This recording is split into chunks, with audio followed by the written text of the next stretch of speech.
It's easy for everyone to fly the drone stable and capture videos or photos from any angle shooting. The drone automatically takes off and lands with one click. App control has super cool functions. Download the app to control the drone. The drone will fly according to the gravity of the mobile phone.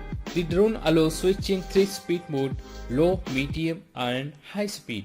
You could try switching different speed modes when the drone is in flight for more fun, which is very convenient for beginners. It also has a built-in key return home feature that will allow the drone to fly back to the transmitter.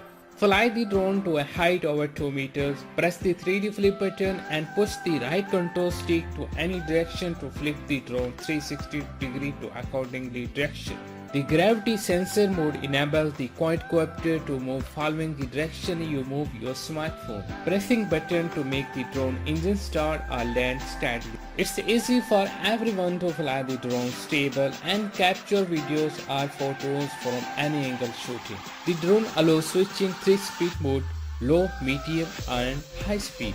You could try switching different speed modes when the drone allows switching 3 speed mode: low, medium and high speed. You could try switching different speed modes when the drone is in flight for more fun. It's easy for everyone to fly the drone stable and capture videos or photos from any angle shooting, which is very convenient for beginners. It also has a built-in key return home feature that will allow the drone to fly back to the transmitter. App control has super cool functions. Download the app to control